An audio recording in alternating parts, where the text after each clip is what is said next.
Welcome to PD Story Tamil. அத்தியாயம் 1 கலைந்த வெளிச்சம். அன்று மாலை காலை 5 மணி. செயின்ட் சேவியர் மேல்நிலைப் பள்ளியின் பிரம்மாண்டமான ஆடிட்டோரியம் பரபரப்பாக இயங்கிக் கொண்டிருந்தது. அடுத்த நாள் பள்ளியின் ஆண்டு விழா, ஆனுவல் டே பர்ஃபார்மன்ஸ். மேடை அலங்காரம், ஒளியமைப்பு, ஒலிபெருக்கி சோதனைகள் என அனைத்தும் தீவிரமாக நடந்து கொண்டிருந்தன. அந்த பெரிய பொறுப்பை தன் தலையில் ஏற்றுக்கொண்டவர்கள் அந்த 6 நண்பர்கள். ஆகாஷ் தலைவன் போன்ற குணமுடையவன், எதையும் திட்டமிட்டு செய்பவன். பிரியா வரைவதிலும் அலங்காரம் செய்வதிலும் திறமைசாலி. கார்த்திக் எல்லாவற்றையும் கிண்டலாக பார்க்கும் தமாஷ் பேர்வழி, ஆனால் தைரியமானவன். திவ்யா கொஞ்சம் பயந்த சுபாவம், ஆனால் பிரியாவின் நெருங்கிய தோழி. விக்ரம் தொழில்நுட்ப பிரியன், லைட்டிங் மற்றும் சவுண்ட் சிஸ்டத்தை கவனிப்பவன். சஞ்சய் அமைதியானவன், நுட்பமான பார்வையுடையவன். டேய் கார்த்திக், அந்த பேனரை இன்னும் கொஞ்சம் மேல தூக்கி பிடிடா என்று மேடையின் கீழிருந்து கத்தினாள் பிரியா. அடிப்பாவி, அரை மணி நேரமா இதையே தான் புடிச்சிட்டு இருக்கேன், கை வலிக்குதுடி என்று புலம்பினான் கார்த்திக். நேரம் நகரத் தொடங்கியது. மாலை காலை 7 மணிக்கு பள்ளியின் காவல் அண்ணன் சுந்தரம் உள்ளே வந்தார். தம்பிங்களா, வாட்ச்மேன் சார் கதவை மூட வரப்போறாரு, சீக்கிரம் முடிச்சிட்டு கிளம்புங்க என்றார். அண்ணே, இன்னும் கொஞ்சம் தான் வேலை இருக்கு. மேடை பின்புறம் அந்த பெரிய திரை, அப்புறம் லைட்டிங் மட்டும் செட் பண்ணிட்டா முடிஞ்சிடும். ஒரு காலை 9 மணிக்குள்ள நாங்க கிளம்பிடுறோம் என்று பொறுப்பாக சொன்னான் ஆகாஷ். அவரும் சரி என்று சொல்லிவிட்டு வெளியேயுள்ள செக்யூரிட்டி ரூமுக்கு சென்றார். அத்தியாயம் 2 இரவு காலை 9 மணி. உறைந்த தருணம். நேரம் இரவு காலை 8:55. ஆடிட்டோரியத்தின் பிரம்மாண்டமான மேடை இப்போது வண்ண விளக்குகளாலும் பூக்களாலும் அழகிய திரைச்சீலைகளாலும் ஜொலித்தது. 6 பேரின் முகத்திலும் ஒரு பெரிய சாதனையை செய்து முடித்த திருப்தி. அப்பாடா, ஒரு வழியா முடிச்சாச்சு, நாளைக்கு நம்ம பெர்ஃபார்மன்ஸ் செமையா இருக்க போகுது என்று சாய்ந்து உட்கார்ந்தான் விக்ரம். சரியாக இரவு காலை 9 மணி. திடீரென்று ஆடிட்டோரியத்தின் அனைத்து விளக்குகளும் ஒரே நேரத்தில் அணைந்தன. பளி என்றிருந்த அரங்கம் அப்படியே இருளில் மூழ்கியது. மச்சான் விக்ரம், என்னடா ஆச்சு, ஃபியூஸ் போயிடுச்சா என்றான் கார்த்திக். இருடா, போன் டார்ச் லைட்ட போடுறேன் என்று விக்ரம் தன் மொபைலை எடுத்தான். ஆனால் அவனது போன் திரை ஆன் ஆகவில்லை.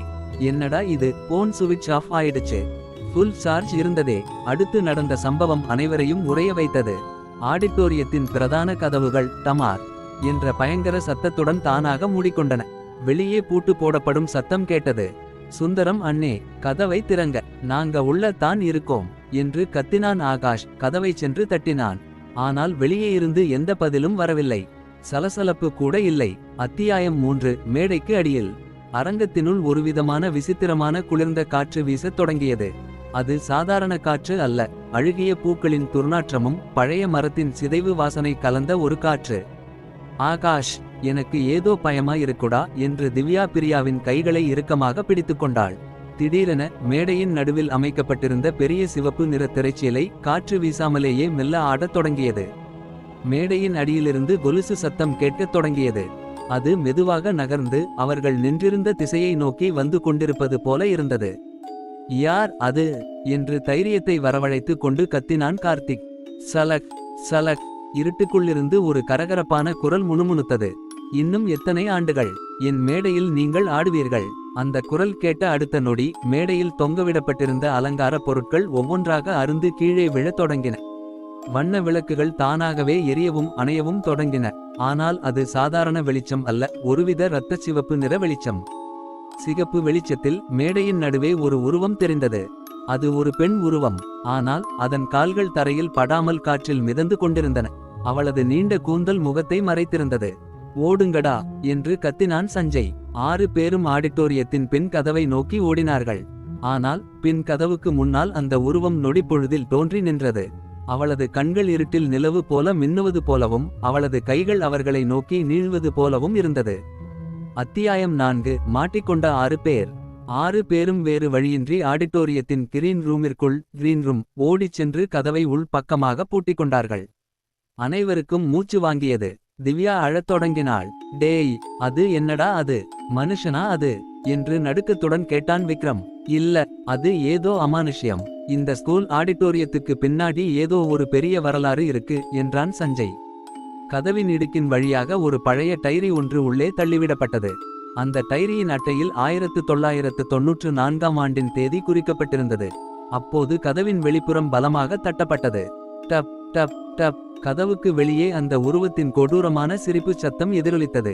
அந்த டைரியை படி. அப்போதான் உங்களுக்கு தெரியும் நான் ஏன் உங்களை உயிரோட விடக்கூடாதுன்னு. பாகம் 1 முற்றியது. கதையின் தொடர்ச்சி பாகம் 2 இல் வரவிருப்பது. 1994 இல் அந்த மேடையில் நடந்த கொடூரமான விபத்து அல்லது உண்மை என்ன? அந்த டைரியில் மறைந்திருக்கும் இரகசியத்தை கண்டுபிடித்து இந்த 6 பேரும் அந்த அமானுஷ்யத்திடமிருந்து தப்பித்தார்களா? அடுத்த நாள் திட்டமிட்டபடி பள்ளியின் ஸ்டேஜ் பெர்ஃபார்மன்ஸ் நடந்ததா? இதோ நீங்கள் கேட்ட கதையின் 2ஆம் பாகம் பார்ட் 2. விறுவிறுப்பான அத்தியாயங்கள். 1994 மர்மம், அமானுஷ்யத்தின் பின்னணி மற்றும் கதையின் இறுதி முடிவுடன் விரிவாக தரப்பட்டுள்ளது. அத்தியாயம் 5 முதல் 1994 ரகசியம். கிரீன் ரூம் மரக்கதவுக்கு வெளியே அந்த பெண்ணின் உருவம் அச்சுறுத்தும் குரலில் சிரித்துக் கொண்டிருந்தது. உள்ளே மின்விளக்குகள் அணைந்து இருள் சூழ்ந்திருக்க ஆகாஷ் தன் மொபைல் போன் டார்ச்சை இயக்க முயன்றான். ஆச்சரியப்படும் விதமாக சற்று முன் வேலை செய்யாத போன் டார்ச் இப்போது மிக குறைந்த வெளிச்சத்தில் எரியத் தொடங்கியது. அடைபட்டு கிடந்த 6 நண்பர்களும் கதவின் இடுக்கின் வழியே உள்ளே விழுந்த அந்த பழைய டைரியை சுற்றி நின்றார்கள். டைரியின் மேல் அட்டை தூசியும் காய்ந்த இரத்தக்கரையும் படிந்து காணப்பட்டது. 1994ஆம் ஆண்டு வெளியிடப்பட்ட ஒரு நாட்குறிப்பு அது. ஆகாஷ், தயவு செஞ்சு அதை திறக்காதடா, எனக்கு பயமா இருக்கு என்று திவ்யா அழுத குரலில் சொன்னாள். வேற வழி இல்ல திவ்யா, வெளியில இருக்கிற அந்த அமானுஷ்யம் நம்மகிட்ட இதை படிக்க சொல்லி இருக்கு. நாம வெளியே போகணும்னா அதுக்கு என்ன வேணும்னு நாம தெரிஞ்சாகணும் என்றான் ஆகாஷ். ஆகாஷ் நடுக்கத்துடன் அந்த டைரியின் பக்கங்களை புரட்டினான். முதல் சில பக்கங்களில் சாதாரண பள்ளி நிகழ்வுகளும் நடன பயிற்சி குறிப்புகளும் இருந்தன. ஆனால் செப்டம்பர் 14 1994 என்ற தேதியிட்ட பக்கத்தை அடைந்ததும் அவனது விரல்கள் உறைந்தன. அந்த பக்கத்தில் ஒரு பெண்ணின் கையெழுத்து இருந்தது. என் பெயர் அனிதா, இந்த செயின்ட் சேவியர் பள்ளியின் +2 மாணவி. நாளை எங்கள் பள்ளியின் 25வது ஆண்டு விழா. மேடையில் என் தனிநபர் பாரதநாட்டிய நிகழ்ச்சி நடக்கப் போகிறது. பல மாதங்களாக இதற்காக பயிற்சி செய்திருக்கிறேன். ஆனால் பள்ளி தாளாளரின் மகனான முரளியும் அவனது நண்பர்களும் என்னை அமைதியாக பயிற்சி செய்ய விடுவதில்லை. மேடையின் பின்புறம் உள்ள அறைக்கு என்னை வரவழைத்து மிரட்டுகிறார்கள். இந்த ஆண்டு விழா மேடை என் வாழ்க்கையின் உச்சமாக இருக்கும், அல்லது என் வாழ்க்கையின் முடிவாக இருக்கும். அடுத்த பக்கத்தை புரட்டியபோது இரத்தத்தால் எழுதப்பட்ட வரிகள் தென்பட்டன. செப்டம்பர் 15 1994 இரவு காலை 9 மணி. நாளை நடக்கவிருக்கும் கலை நிகழ்ச்சிக்கு மேடை அலங்காரங்களை முடித்துவிட்டு நான் தனியாக உடைகளை சரிபார்த்து கொண்டிருந்தேன். அப்போது முரளியும் அவனது கூட்டாளிகளும் கிரீன் ரூமிற்குள் நுழைந்து கதவை மூடினார்கள். என்னை மேடையில் ஆடவிடாமல் தடுக்க முயன்றார்கள். நான் போராடினேன். தப்பிக்க முயன்றபோது மேடையின் இரும்பு லைட்டிங் ஸ்டாண்ட் என் மீது சரிந்து விழுந்தது. என் மூச்சு நிற்கிறது. அவர்கள் என்னை காப்பாற்றுவதற்கு பதிலாக மேடையின் அடியில் உள்ள ரகசிய நிலவரையில் தள்ளி பூட்டிவிட்டு ஓடிவிட்டார்கள். நான் இறந்து கொண்டிருக்கிறேன். என் ஆடல் அரங்கம் இனி என் கல்லறை. டைரியை படித்து முடித்ததும் கிரீன் ரூமிற்குள் நிசப்தம் நிலவியது. கடவுளே, 30 வருஷத்துக்கு முன்னாடி இந்த ஆடிட்டோரியத்துல ஒரு கொடூரமான கொலை நடந்திருக்கு என்று அதிர்ச்சியில் கத்தினான் கார்த்திக். அப்போ வெளியில இருக்கிறது அனிதாவோட ஆவிதானா என்று விம்மினாள் பிரியா. அத்தியாயம் 6 மேடையின் நிழல். டைரியை படித்து முடித்த அடுத்த நொடி கிரீன் ரூமின் கதவு பலமாக அதிரத் தொடங்கியது. உண்மையை அறிந்து கொண்டீர்களா என்று அந்த அமானுஷ்ய குரல் ஆடிட்டோரியம் முழுவதும் எதிரொலித்தது. என் கனவுகளை, என் உயிரை இந்த மேடையிலேயே புதைத்தார்கள். அன்று அந்த முரளியும் அவனது நண்பர்களும் செய்த துரோகத்திற்கு இந்த பள்ளி நிர்வாகமும் உடந்தை. அதனால் தான் இந்த மேடையில் எந்த ஒரு நிகழ்வும் இனிமையாக நடக்க நான் விட்டதில்லை.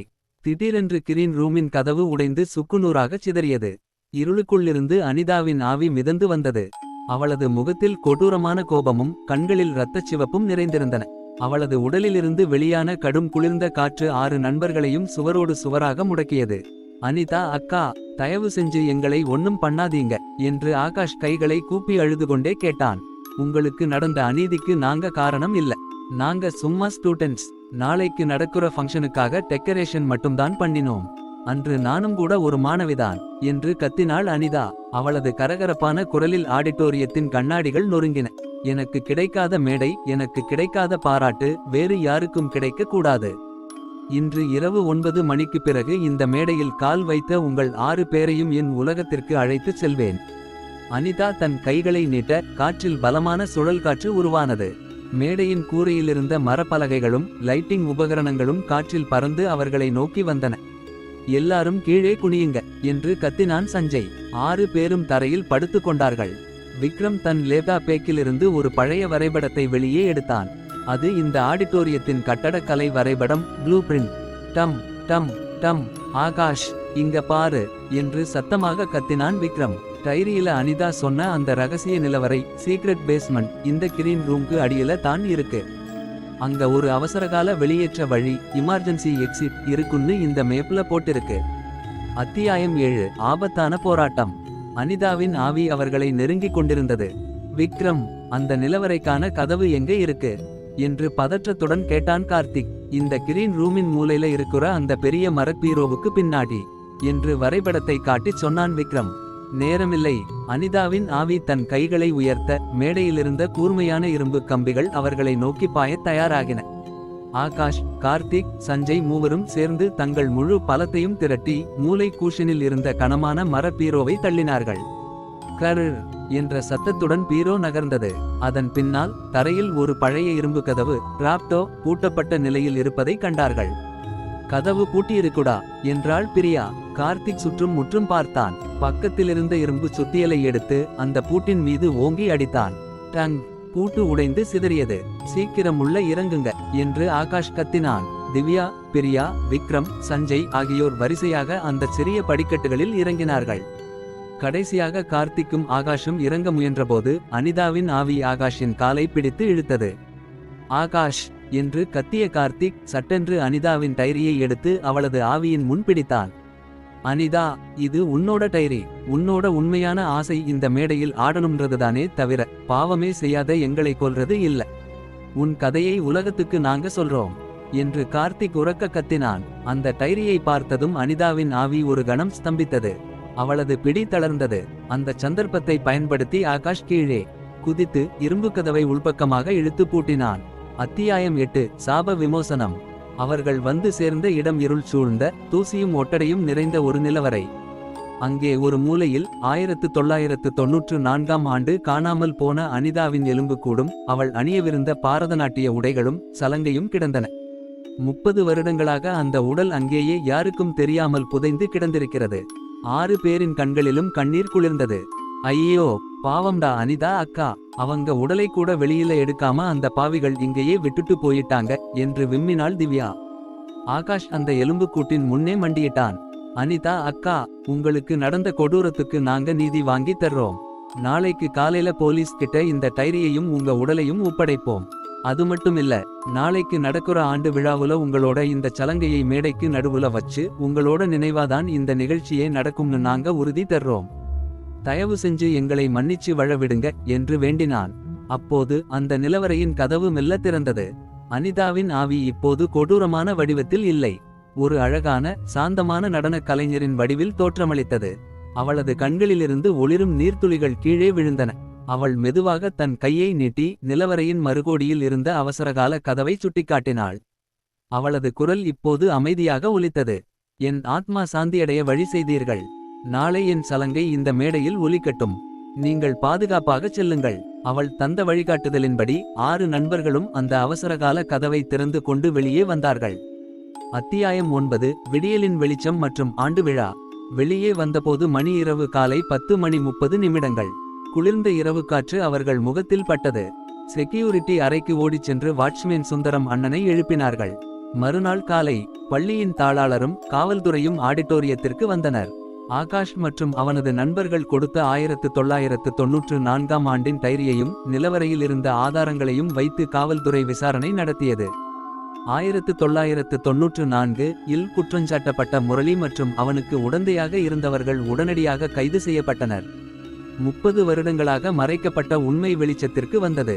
மாலை காலை 5 மணி. பள்ளியின் ஆண்டு விழா தொடங்கியது. ஆடிட்டோரியம் முழுவதும் மாணவர்கள், பெற்றோர், ஆசிரியர்களால் நிரம்பி வழிந்தது.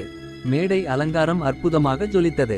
நிகழ்ச்சியின் தொடக்கமாக மேடையின் மையப்பகுதியில் ஒரு சிறப்பு மேஜை வைக்கப்பட்டு அதில் அனிதாவின் அந்த பழைய நடனச் சலங்கை வைக்கப்பட்டு மலர்களால் அலங்கரிக்கப்பட்டது. ஆகாஷ் மைக் முன்னால் வந்து நின்றான். இன்றைய ஆண்டு விழா கொண்டாட்டம் 1994ஆம் ஆண்டு தன் நாட்டிய கனவோடு இந்த மேடையிலேயே உயிர் துறந்த நம் பள்ளியின் முன்னாள் மாணவி அனிதா அக்காவிற்கு சமர்ப்பணம் என்று அறிவித்தான். அரங்கமே பலத்த கைதட்டலால் அதிர்ந்தது. வண்ண விளக்குகள் ஜொலிக்க இசை ஒலித்தது. 6 நண்பர்களும் சேர்ந்து மேடையில் நின்று தங்கள் சிறப்பான பெர்ஃபார்மன்ஸை செய்து முடித்தார்கள். நிகழ்ச்சியின் இறுதியில் மேடையின் பக்கவாட்டில் இருந்த திரைச்சீலையின் பின்னால் அனிதா புன்னகையோடு நிற்பதும் அவள் மெல்லக்காற்றில் மறைவதும் ஆகாஷிற்கும் அவனது நண்பர்களுக்கும் மட்டுமே தெரிந்தது. அன்றுடன் அந்த ஆடிட்டோரியத்தின் பயமும் சாபமும் நீங்கி கலை தேவதையின் ஆசீர்வாதம் நிறைந்த இடமாக மாறின. அத்தியாயம் 10 போலி நிம்மதி. ஆண்டு விழா வெற்றிகரமாக முடிந்து 2 நாட்கள் ஆகிவிட்டன. அனிதா அக்காவிற்கு நீதி கிடைத்துவிட்டது. முரளியின் மேல் குற்றப்பத்திரிகை தாக்கல் செய்யப்பட்டுவிட்டது. மேடையில் இருந்த அமானுஷ்யமும் விலகிவிட்டது என்ற நிம்மதியில் 6 நண்பர்களும் வழக்கம் போல பள்ளி வாழ்க்கைக்கு திரும்பியிருந்தார்கள். ஆனால் அந்த நிம்மதி தற்காலிகமானது என்பதை அவர்கள் அறியவில்லை.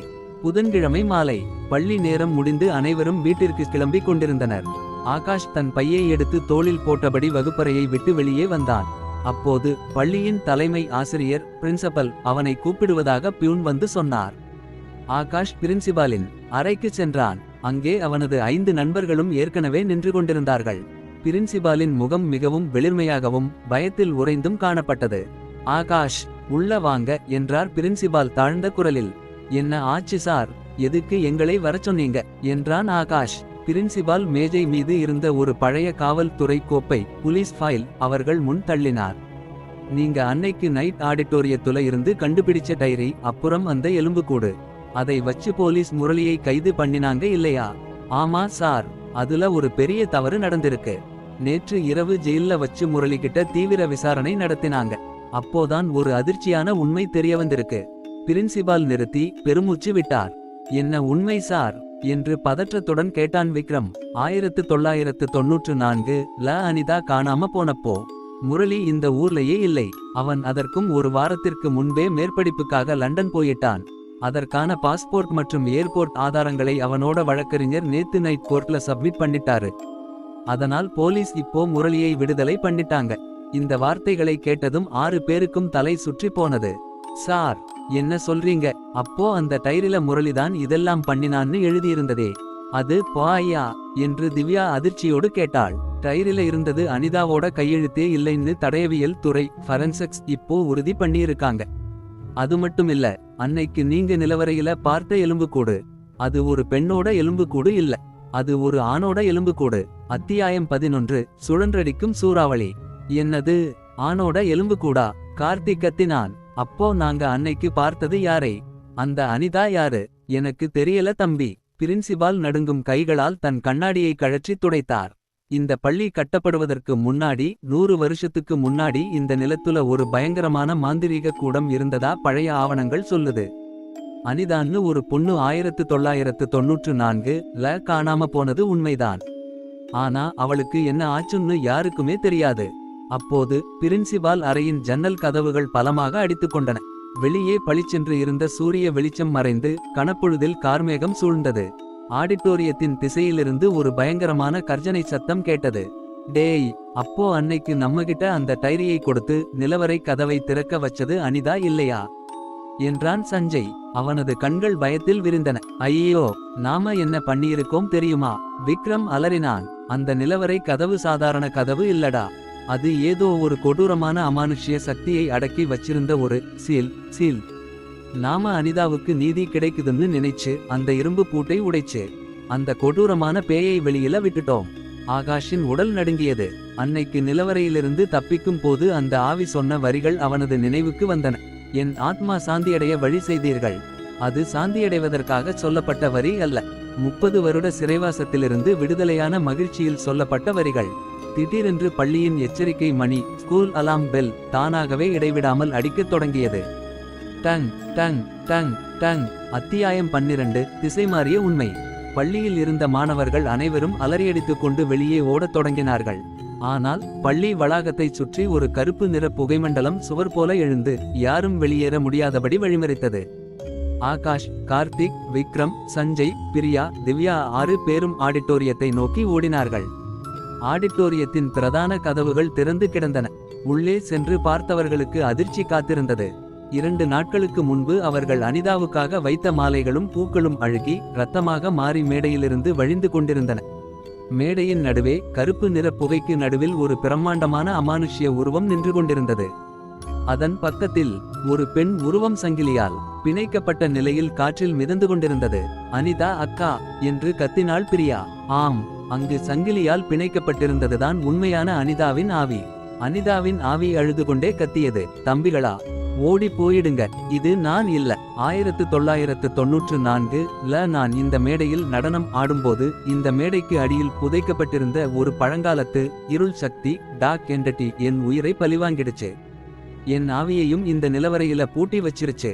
அப்போதான் 6 பேருக்கும் உண்மை முழுமையாக புரிந்தது. 1994இல் அனிதா எந்த மனிதராலும் கொல்லப்படவில்லை. இந்த மேடைக்கு அடியில் இருந்த அகோரமான அமானுஷ்ய சக்திதான் அவளை பலி வாங்கியிருந்தது. அந்த சக்தியை வெளியே விடாமல் தடுக்கவே அன்றைய பெரியோர்கள் அந்த நிலவரையை பூட்டி வைத்திருந்தார்கள். ஆனால் இந்த 6 நண்பர்களின் இரக்க குணத்தையும் அனிதா மேலிருந்த அனுதாபத்தையும் பயன்படுத்தி அந்த இருள் சக்தி அனிதாவின் குரலில் பேசி போலி டைரியை உருவாக்கி இவர்களை கொண்டே தன் விலங்கை உடைக்க வைத்திருக்கிறது. அத்தியாயம் 13. இருளின் ஆதிக்கம். மேடையில் இருந்த அந்த இருள் சக்தி விகாரமாக சிரித்தது. மடையர்களா, மனிதர்களின் பலவீனமான பாசமும் அனுதாபமும் தான் எனக்கு ஆயுதம். 30 வருஷமா அந்த இரும்பு கதவுக்கு பின்னாடி அடைபட்டு கிடந்தேன். என்னை காப்பாற்ற ஒரு முட்டாள் கூட்டம் வரும்னு காத்திருந்தேன். நீங்களே வந்து கதவை திறந்துட்டீங்க. அந்த இருள் சக்தி தன் கரங்களை உயர்த்தியது. ஆடிட்டோரியத்தின் சுவர்கள் பிளக்கத் தொடங்கின. இத்தனை வருஷமா என் பசிக்கு எந்த பலியும் கிடைக்கல. இன்று இந்த பள்ளியில் இருக்கும் அத்தனை மாணவர்களையும் ஆசிரியர்களையும் நான் பலி எடுப்பேன். இந்த உலகம் என் இருளின் ஆட்சியை காணும் என்று அது கர்ஜித்தது. கார்த்திக் தைரியத்தை வரவழைத்து கொண்டு முன்னால் வந்தான். உன்னை நாங்கதான் வெளியில விட்டோம். உன்னை மறுபடியும் அதே நிலவரையில அடைக்க எங்களால முடியும்டா என்று கத்தினான். முடியாது என்றது அனிதாவின் ஆவி. இதை மறுபடியும் அடக்க வேண்டுமென்றால் அதற்கு பஞ்சபூத முத்திரை கொண்ட ஒரு பழங்கால கத்தி வேணும். அது இந்த பள்ளியை உருவாக்கின முதன்மை ஸ்தாபகரின் ஃபவுண்டர் ரகசிய அறையில் மறைத்து வைக்கப்பட்டிருக்கு. அந்த அறை எங்க இருக்கு அக்கா என்று கேட்டான் ஆகாஷ். பள்ளியின் பழைய லைப்ரரிக்கு அடியில். ஆனால் அங்க போக முடியாது. அந்த அறையை காவல் காக்க என்று அனிதா சொல்லிக் கொண்டிருக்கும் போதே இருள் சக்தி தன் கருப்பு சங்கிலியால் அனிதாவின் வாயை மூடி அவள் குரலை ஒடுக்கியது. இருள் சக்தி 6 பேரையும் நோக்கி தன் கருப்பு புகையை ஏவியது. ஓடுங்க, லைப்ரரிக்கு ஓடுங்க என்று கத்தினான் ஆகாஷ். 6 பேரும் ஆடிட்டோரியத்தை விட்டு வெளியேறி பழைய லைப்ரரியை நோக்கி உயிர் தப்ப ஓடினார்கள். அவர்களுக்கு பின்னால் அந்த இருள் சக்தி பள்ளியின் மற்ற வகுப்பறைகளை நோக்கி நகரத் தொடங்கியது. அத்தியாயம் 14. மாயத்தளம். பழைய லைப்ரரி பல ஆண்டுகளாக பூட்டி கிடந்த தூசி படிந்த ஒரு இடம். 6 பேரும் உள்ளே நுழைந்து கதவை தாழிட்டார்கள். வெளியில் இருள் சக்தியின் பயங்கர அலறல் சத்தமும் பள்ளி கட்டடம் அதிர்வதும் கேட்டுக்கொண்டிருந்தன. விக்ரம், லைப்ரரிக்கு அடியில ரகசிய அறை எங்க இருக்குன்னு உன்னோட மேப்ல ஏதாச்சும் இருக்கா என்று மூச்சு வாங்க கேட்டான் சஞ்சய். விக்ரம் தன் லேப்டாப்பை திறந்து பள்ளியின் மிக பழைய 1800ஆம் ஆண்டு ஆவணங்களை ஆராய்ந்தான். மச்சான், இங்க பாருங்க. விக்ரம் திரையை காட்டினான். இந்த லைப்ரரியோட மூலையில இருக்கிற அந்த பெரிய இயற்பியல் பிசிக்ஸ் புத்தக அலமாரிக்கு பின்னாடி ஒரு வழி இருக்கு. ஆனா என்னடா?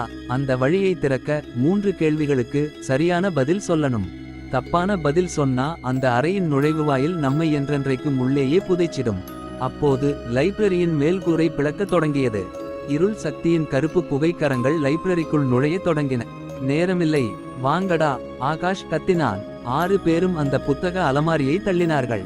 அதன் பின்னால் ஒரு பெரிய கல்லாலான சுழல் படிக்கட்டு ஸ்பைரல் ஸ்டேர்கேஸ் கீழ்நோக்கி சென்றது. அவர்கள் இறங்கி சென்றபோது சுவரில் இருந்த பழங்கால தீப்பந்தங்கள் தானாகவே எரிய தொடங்கின. படிக்கட்டின் முடிவில் ஒரு பிரம்மாண்டமான கல் கதவு இருந்தது. அந்த கதவில் செதுக்கப்பட்டிருந்த கண்கள் திடீரென உயிர் பெற்று விழித்தன. கல்லாலான அந்த முகம் பேசியது. உள்ளே செல்ல வேண்டுமா? என் முதல் கேள்விக்கு பதிலளி. கடந்த காலத்தின் இரத்தத்தை மறைக்கும் தற்போதைய போயது. 6 பேரும் ஒருவரை ஒருவர் பார்த்து கொண்டார்கள். திவ்யா பயந்து நடுங்கினாள். பிரியா சிந்திக்க தொடங்கினாள். கடந்த காலத்தின் இரத்தம், அனிதாவோட சாவு என்றான் ஆகாஷ்.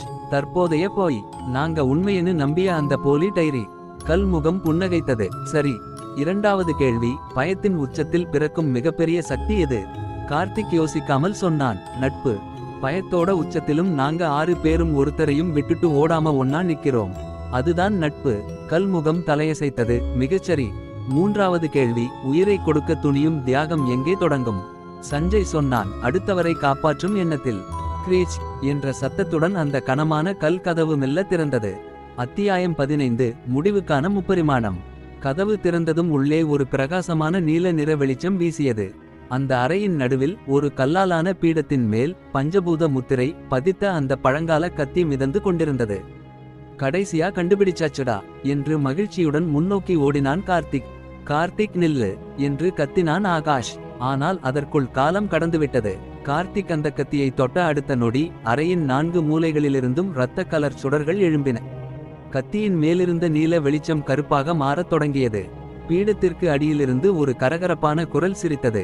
முட்டாள்களே, அந்த இருள் சக்தியை உருவாக்கியதே இந்த ஸ்தாபகர்தான். நீங்கள் இப்போது தொட்டது அதை அழிக்கக்கூடிய கத்தி அல்ல, அதை நிரந்தரமாக இந்த உலகத்தின் அதிபதியாக மாற்றக்கூடிய இரத்தச் சாவி.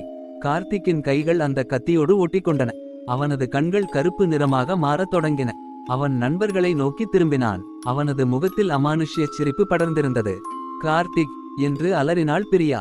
அதே நேரத்தில் லைப்ரரியின் கூரையை உடைத்துக் கொண்டு அந்த பிரம்மாண்டமான இருள் சக்தி உள்ளே பாய்ந்தது. இப்போது அவர்கள் முன் 4 மிகப்பெரிய கேள்விகளும் சவால்களும் நின்றன. கார்த்திக்கின் மாற்றம் இருள் சக்தியின் கட்டுப்பாட்டுக்குள் சென்ற கார்த்திக்கை மீட்டு அவனது உயிரை காப்பாற்ற முடியுமா? உண்மையான கத்தி, இருள் சக்தியை அழிக்கக்கூடிய உண்மையான பஞ்சபூத கத்தி எங்கே மறைக்கப்பட்டுள்ளது? அனிதாவின் தியாகம், சங்கிலியால் பிணைக்கப்பட்ட அனிதாவின் ஆவி தன் கடைசி சக்தியை பயன்படுத்தி இவர்களுக்கு உதவுமா? இறுதிப்போர், பள்ளியில் அடைபட்டுள்ள நூற்றுக்கணக்கான மாணவர்களை காப்பாற்றி இந்த அமானுஷ்யத்திற்கு நிரந்தர முற்றுப்புள்ளி வைக்கப் போவது யார்? ஆகாஷ், விக்ரம், சஞ்சய், பிரியா, திவ்யா ஆகிய 5 பேரும். இருளின் வசப்பட்ட கார்த்திக்கும் பிரம்மாண்ட இருள் சக்தியும் சூழ்ந்து நிற்க மரணத்தின் விளிம்பில் நின்றார்கள். அத்தியாயம் 16. சுழலும் இருள். பழைய லைப்ரரியின் கீழ் உள்ள ரகசிய அறை இப்போது ஒரு போர்க்களமாக மாறியிருந்தது. இரத்தச்சாவி கார்த்திக்கின் உடலை கட்டுப்படுத்தி அவனது கண்களை பேய் போல மாற்றியிருந்தது. அவன் கையில் இருந்த கருப்பு கத்தியிலிருந்து வீசிய இருள் சக்தி அறையின் சுவர்களை பிளந்தது. மறுபக்கம் மேடையிலிருந்து வந்த பிரம்மாண்ட இருள் அரக்கன் கர்ஜித்துக் கொண்டு அவர்களை நெருங்கினான். கார்த்திக், வேண்டாம்டா, உனக்குள்ள இருக்கிறது நீ இல்ல, உன்னால கட்டுப்பாட்டை இழக்காதே என்று ஆகாஷ் அலறினான். கார்த்திக் விகாரமாகச் சிரித்தான். கார்த்திக் இனி இல்லை, இந்த இருள் சக்திக்கு அவன் தான் புதிய உடல். அவன் தன் கையில் இருந்த கத்தியை ஆகாஷ் மீது ஓங்கினான். அப்போது விக்ரம் தன் லேப்டாப்பேக்கில் இருந்த பழைய பள்ளி ஸ்தாபகரின் வெண்கல சின்னத்தை எம்பளம் எடுத்து கார்த்திக்கின் கையில் இருந்த கத்தியின் மீது வீசி எறிந்தான். டங் என்ற சத்தத்துடன் வெண்கல சின்னம் கத்தியின் மேல் பட்டதும் ஒரு நீல நிற மின்சாரம் பாய்ந்தது. கார்த்திக் அலறியபடி பின்வாங்கி தரையில் வீழ்ந்தான். கத்தி அவனது கையிலிருந்து விடுபட்டு தூர போய் விழுந்தது. சஞ்சய், திவ்யா, கார்த்திக்கை பிடிங்கடா என்று கத்தினான் ஆகாஷ். சஞ்சயும் திவ்யாவும் ஓடிவந்து மயங்கி கிடந்த கார்த்திக்கை இழுத்துக்கொண்டு பாதுகாப்பான இடத்திற்கு சென்றனர். அத்தியாயம் 17. உண்மையான பஞ்சபூத முத்திரை. அதே நேரத்தில் பிரம்மாண்ட இருள் அரக்கன் அந்த இரத்தச் சாவியை கைப்பற்ற தன் கருப்பு கரங்களை நீட்டியது. அந்த கத்தியை தொட்டா அது முழு பலத்தையும் அடைஞ்சிடும், அதை தொட விடாதீங்க என்று சங்கிலியால் பிணைக்கப்பட்டிருந்த அனிதாவின் ஆவி காற்றில் கத்தியது. அக்கா, உண்மையான பஞ்சபூத கத்தி எங்கே இருக்கு என்று உரக்க கேட்டாள் பிரியா. அனிதா தன் ஆவி ரூபத்தில் இருந்த ஒளிரும் கரத்தை சுட்டிக்காட்டினாள். அந்த போலி பீடத்துக்கு அடியில் இருக்கும் நீரின் ஓட்டம். இந்த அறையின் தரையில் இருக்கும் 4 குறியீடுகளை பாருங்கள். காற்று, நிலம், நெருப்பு, நீர். இந்த 4 பூதங்களின் நடுவேதான் 5வது பூதமான ஆகாசம் மறைந்திருக்கிறது. ஆகாஷ் யோசித்தான். அறையின் 4 மூலைகளிலும் 4 விதமான சின்னங்கள் பொறிக்கப்பட்டிருந்தன. கிழக்கு காற்றின் குறியீடு, மேற்கு நீரின் குறியீடு, தெற்கு நெருப்பின் குறியீடு, வடக்கு நிலத்தின் குறியீடு. விக்ரம், பிரியா, அந்த 4 சின்னங்களின் மீது உங்ககிட்ட இருக்கிற பஞ்சபூத பொருட்களை வைங்க என்றான் ஆகாஷ். நிலம், பிரியா தரையில் இருந்த மண்ணை எடுத்து வடக்கு சின்னத்தில் போட்டாள். நீர், விக்ரம் தன் தண்ணீர் பாட்டிலில் இருந்த நீரை மேற்கு சின்னத்தில் ஊற்றினான். நெருப்பு, சஞ்சய் தன் பாக்கெட்டில் இருந்த லைட்டரை பயன்படுத்தி தெற்கு சின்னத்தில் தீ மூட்டினான். காற்று, திவ்யா தன் மூச்சுக்காற்றை பலமாக கிழக்கு சின்னத்தின் மீது வீசினாள். 4 பூதங்களின் சின்னங்களும் ஒரே நேரத்தில் பிரகாசமான தங்க நிறத்தில் ஒளிரத் தொடங்கின. அறையின் கூரையிலிருந்து ஒரு பிரம்மாண்டமான ஒளிக்கதிர் இறங்கியது. நிலவரையின் மையத்தில் காற்றில் மிதந்தபடி தோன்றியது உண்மையான பஞ்சபூத கத்தி, த செலஸ்டியல் பிளேட். அது தூய்மையான வெள்ளை மற்றும் தங்க நிற ஒளியில் ஜொலித்தது. அத்தியாயம் 18. அனிதாவின் தியாகமும் இறுதி போரும். இருள் அரக்கன் பயத்தில் அலறியது. அது தன் முழு சக்தியையும் திரட்டி அந்த பஞ்சபூத கத்தியை அழிக்க தன் இருள் புகையை ஏவியது. நான் இந்த கத்தியை தொட விடமாட்டேன் என்று இருள் சக்தி கர்ஜித்தது. ஆனால் சங்கிலியால் பிணைக்கப்பட்டிருந்த அனிதாவின் ஆவி தன் கடைசி ஆன்ம சக்தியை பயன்படுத்தி அந்த இருள் சங்கிலிகளை உடைத்தது. தம்பிகளா, இந்த உலகத்தை காப்பாற்றுங்கள் என்று கத்தியபடி அனிதாவின் ஆவி நேராகச் சென்று இருள் அரக்கனை இறுக கட்டியணைத்துக் கொண்டது. அனிதா, என்னை விடு என்று இருள் அரக்கன் அலறியது. ஆகாஷ், இப்போதான் நேரம், கத்தியை எடு என்று அனிதா கத்தினாள். ஆகாஷ் ஒரு கணமும் யோசிக்கவில்லை. பாய்ந்து சென்று அந்த பஞ்சபூத கத்தியை கையிலெடுத்தான். அவனது உடலெங்கும் ஒரு தெய்வீகமான வெளிச்சமும் தைரியமும் பரவியது. ஆகாஷ் பஞ்சபூத கத்தியை உயர்த்தி கொண்டு இருள் அரக்கனின் நெஞ்சை நோக்கி ஓங்கி குத்தினான். பளீச்! ஒரு பிரம்மாண்டமான ஒளி ஆடிட்டோரியம், லைப்ரரி மற்றும் பள்ளி வளாகம் முழுதும் பரவியது. இருள் அரக்கனின் உடலிலிருந்து இரத்த கலர் சுடர்கள் வெடித்துச் சிதறின.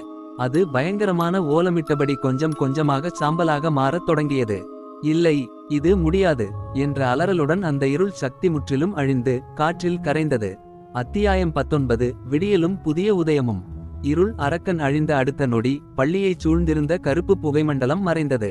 சூரிய ஒளி மீண்டும் பள்ளி வளாகத்தின் மீது பிரகாசமாக விழுந்தது. அடைபட்டு கிடந்த மாணவர்கள் மற்றும் ஆசிரியர்கள் அனைவரும் பாதுகாப்பாக வெளியே வந்தனர். மயக்கத்திலிருந்த கார்த்திக் மெல்ல கண் விழித்தான். டேய், என்ன ஆச்சுடா? நான் உயிரோட தான் இருக்கேனா என்று பழையபடி தமாஷாக கேட்டான். அனைவரும் சிரித்துக்கொண்டே அவனை ஆலிங்கனம் செய்து கொண்டனர். அங்கே பஞ்சபூத கத்தியின் ஒளியில் அனிதாவின் ஆவி அமைதியாக நின்று கொண்டிருந்தது. அவளது உடலிலிருந்த காயங்களும் சங்கிலி வடுக்களும் மறைந்து ஒரு தேவதையைப் போல அவள் ஜொலித்தாள். நன்றி தம்பிகளா! அனிதாவின் குரல் மென்மையாக ஒலித்தது. 30 வருஷமா என் ஆத்மா அடைபட்டு கிடந்த இந்த சாபத்திலிருந்து என்னை விடுவிச்சிட்டீங்க. இனி இந்த மேடையிலும் இந்த பள்ளியிலும் எந்த தீய சக்தியும் இருக்காது. உங்கள் நட்புதான் இந்த இருளை வென்றது. அனிதா அவர்களை பார்த்து புன்னகைத்து மெதுவாக ஆகாயத்தை நோக்கி உயர்ந்து ஒரு பிரகாசமான நட்சத்திரமாக மாறி மறைந்தாள். அத்தியாயம் 20. நிறைவு. அடுத்த சில நாட்களில் பள்ளி நிர்வாகம் அந்த பழைய நிலவரையை முழுமையாக மூடி அங்கே அனிதாவின் நினைவாக ஒரு அழகிய கலைக்கூடத்தை, அனிதா மெமோரியல் ஆர்ட்ஸ் சென்டர், உருவாக்கியது. ஆகாஷ், பிரியா, கார்த்திக், திவ்யா, விக்ரம், சஞ்சய் 6 பேரும் மீண்டும் அந்த மேடையில் நின்றார்கள். இப்போது அங்கே எந்த பயமும் இல்லை. மாறாக அமைதியும் புதிய நம்பிக்கையும் நிறைந்திருந்தது. கார்த்திக் ஆகாஷின் தோளில் கை போட்டு, டேய் ஆகாஷ், அடுத்த வருஷம் ஃபங்க்ஷனுக்கு டெக்கரேஷன் பண்ண நாமதானே வரப்போறோம் என்று கேட்டான். அதற்கு அனைவரும் உரக்கச் சிரித்தனர். அன்று முதல் செயின்ட் சேவியர் பள்ளியின் மேடையில் ஒலித்த ஒவ்வொரு இசையும் ஒவ்வொரு நடனமும் இருளை வென்ற அந்த 6 நண்பர்களின் நட்பிற்கும் அனிதாவின் சாந்தியடைந்த ஆத்மாவிற்கும் சான்றாக விளங்கியது.